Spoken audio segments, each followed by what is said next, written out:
Hi friends, 10 month பேபிஸ்க்கு சாப்பிட வைக்கிறது எப்படின்னா இந்த வீடியோவில் பார்த்துட்ருக்கோம். பார்த்தீங்கனாலே தெரியும். குழந்தைங்களுக்கு முடிஞ்ச அளவுக்கு ஊட்டி விடாதீங்க. நீங்கள் குழந்தைங்களுக்கு ஊட்டி விடாமல் நம்ம சாப்பிடும்போது பக்கத்துலேயே போட்டு உட்கார வச்சு பழக்கினீங்கனாலே போதும். ஒரு கப்லேயோ பிளேட்லேயோ போட்டு வச்சிங்கனாலே நம்ம சாப்பிட்றத பார்த்து குழந்தைங்களும் சாப்பிட்டு பழகிக்குங்க.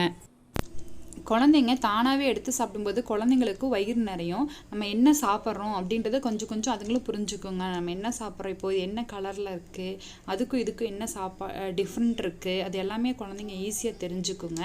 அடுத்தடுத்து உங்களுக்கு என்ன கலர் பிடிக்குது, என்ன மாதிரி சாப்பாடு குழந்தைங்க சாப்பிட ஆசைப்படுது, அதை புரிஞ்சுக்கிட்டு நம்ம அதுக்கு தகுந்த மாதிரியே செஞ்சு கொடுக்கலாம் குழந்தைங்களுக்கு. அதுவும் இல்லாமல் டெய்லி ஒரே மாதிரி கொடுத்ததையே திருப்பி திருப்பி கொடுக்காம இன்றைக்கி ஒன்று செஞ்சு கொடுங்க, நாளைக்கு ஒன்று செஞ்சு கொடுங்க.